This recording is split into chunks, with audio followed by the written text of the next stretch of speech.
Hi, this is Drew Jones of Drew's Guitar Shop in Seattle, Washington, and today I wanted to do a little video about a binding repair that I'm doing, just kind of talking about it. This isn't me showing you, this isn't a demo video, this is just me talking about this repair.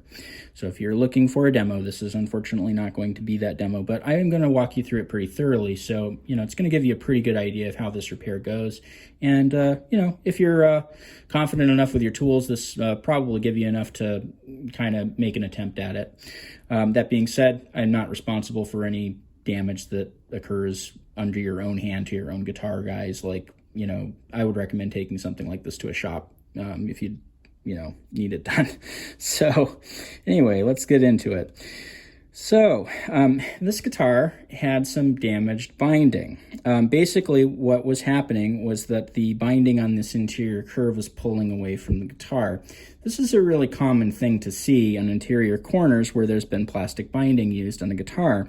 You see it a lot on older guitars, particularly like old Teisco archtop type deals where there's like a heavy cutaway or something like that and a real heavy interior curve, and especially on guitars that have had a long time to sit and their binding can shrink. And that's what causes this to happen, is that the binding shrinks. All plastics tend to gas off over time and tend to kind of give up some of their material to the atmosphere, and as that happens, stuff kind of shrinks.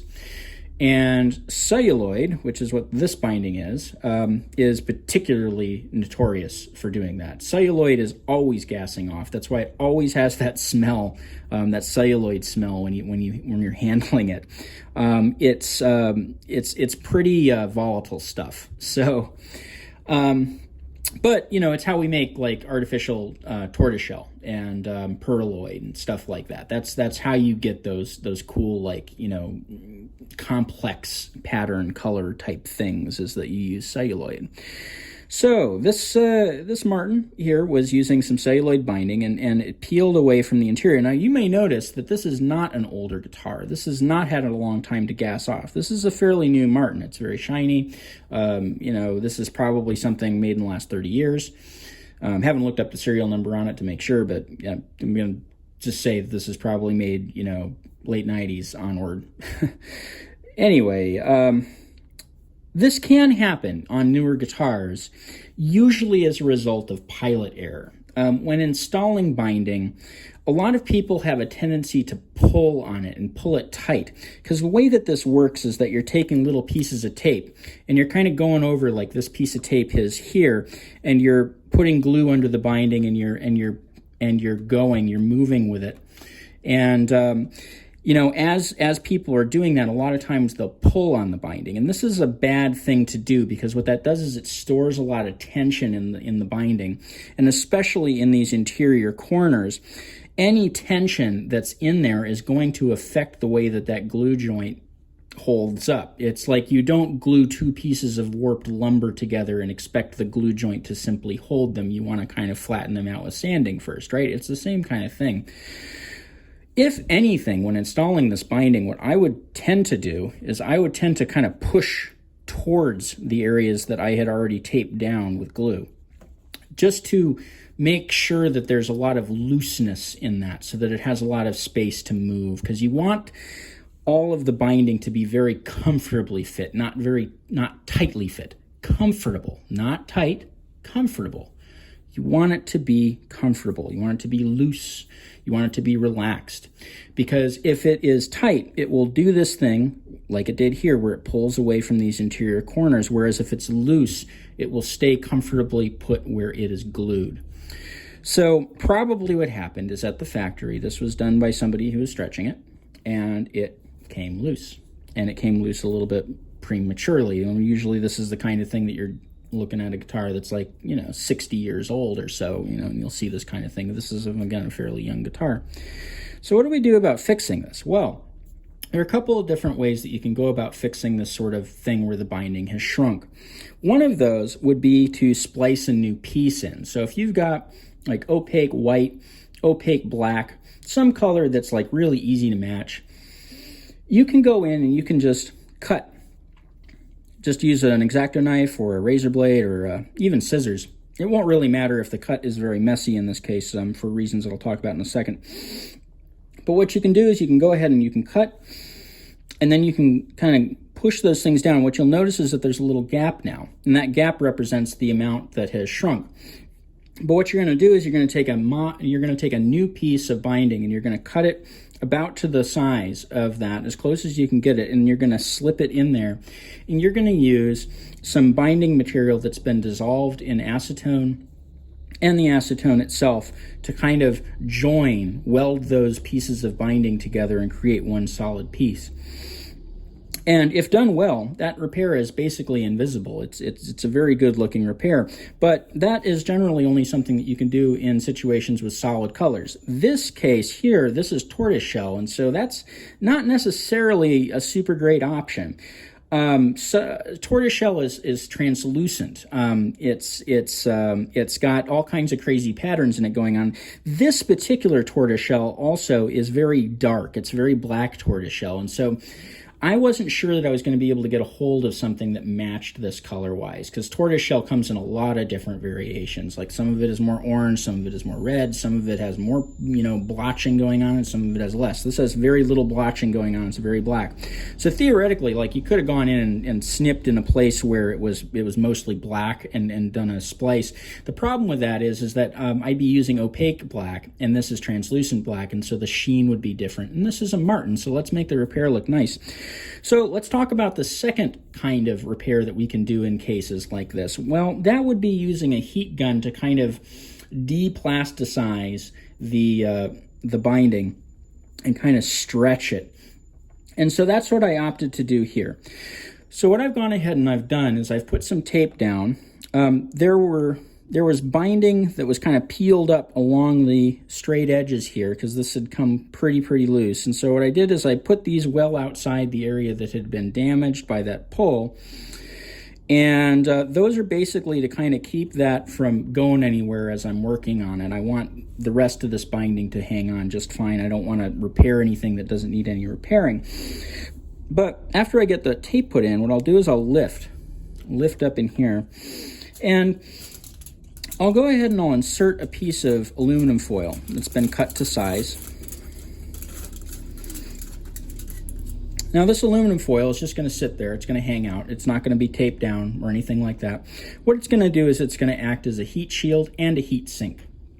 Because what I'm going to be doing next is I'm going to be taking a heat gun on low, a heat gun on low. Don't put this on high to repair binding. You'll start a fire, especially with celluloid. But on low, I went ahead and I just kind of brushed this up and down. And generally speaking, what I'm looking for when I do this kind of repair is I'm looking for the nitrous cellulose. If I'm lucky enough that it's a nitrous cellulose guitar, I'm looking for that to kind of change sheen a little bit. Because at about the temperature that nitrous cellulose starts to change sheen, that's about the temperature that celluloid is going to kind of deplasticize. Now, once I see that happening, I'm wearing clean nitro gloves. That's very important because as you're melting this stuff, if you have crud on your fingers, and I'm working here in a dirty shop, my fingers are always covered in crud. You want to make sure that the surfaces that you're using are very clean and not applying any contaminants. So with those nitro gloves on, I'll go ahead and I put my fingers here on both sides, and then I come up under here and I tug, and I just push gently. And basically what I'm going to do is I hold my fingers there until that celluloid cools down. The waiting until it cools down part is actually really important because if you just go ahead and like heat it up, it will stretch temporarily while it's heated up, but what will tend to happen with celluloid is that it'll kind of crunch down afterwards, and oftentimes it'll crunch down even smaller than it was originally. So you definitely do need to apply that pressure and apply that little tug. So I'm tugging upward here. And then after it's had a chance to cool down, which doesn't take that long, I'll go ahead and I'll pull the foil out and I'll kind of leave this sitting, and for a minute or two. And then I'll come back and I'll take a look at it. And what you'll notice is that because this is real young, nice binding, this is a repair that I really love using on young binding because it moves very nicely after I do that. What you'll notice is that there's plenty of flex here, and it's so nice and loose that it just kind of goes back down, and there's no tension being held here. And so when I go back to reglue this, there's not going to be that tension that was present, which will mean that that repair will hold and will be relatively permanent, which is important. This guitar actually came in after this had been fixed, and kind of what I suspect had happened is that whoever did the repair on this last time didn't do the stretching that I'm talking about, or didn't do any splicing, like I mentioned before. And as a result, what happened was that they glued that down with the same tension that it was in there before, which obviously, since that was the problem that caused the thing to break originally, that is going to break the same way again, because the problem really hasn't been fixed. The root of the root cause has not been addressed, and so the problem will reoccur. So having done this now, what I'm going to go ahead and do is I'm going to go ahead and take some glue, I'm going to put it back here, and then I'm going to use some blue painter's tape to kind of clamp that down and, leave it overnight and, come back, and there will probably be some lacquer touch-up that I'll have to do afterwards, and then take it to the buffing wheel and, go through the whole polishing process to make it all nice and neat. But it will hold now that the stretching has been done, and it will look a lot nicer, and it will last.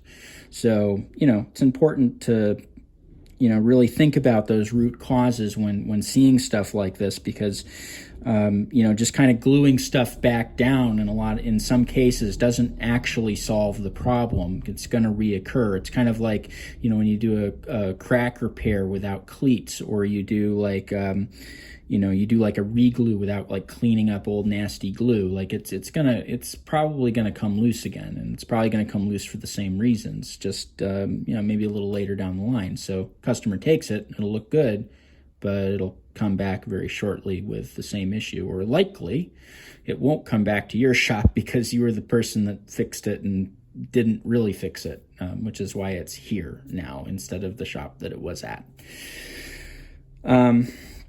So anyway, that's my little talk about binding repair.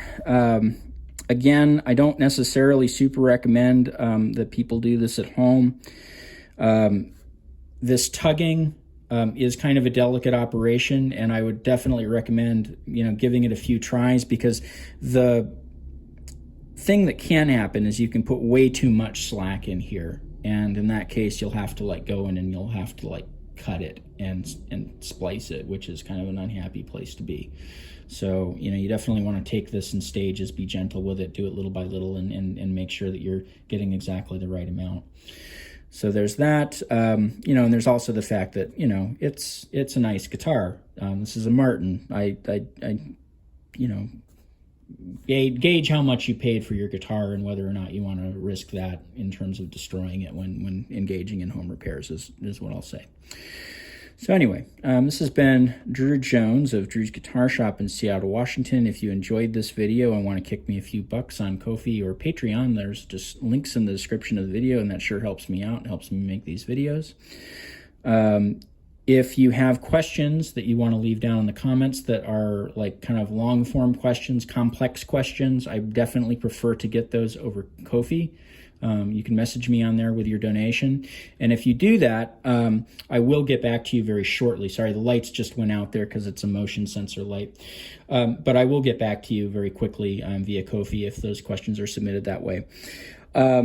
Also, in that description is a link to my Reverb page where I sell some stringed instruments that are pretty cool. I've usually gone through them and done a bunch of upgrades and neat stuff to them, and they all play great. And there's also a link to my website down there that has my pricing info, my contact info, as well as a page that I wrote about caring for stringed instruments. And if you are here watching this video, I bet that you have some stringed instruments that you are caring for. Anyway, lots more videos like this on my channel. Check them out, link them around to friends, and thank you for watching.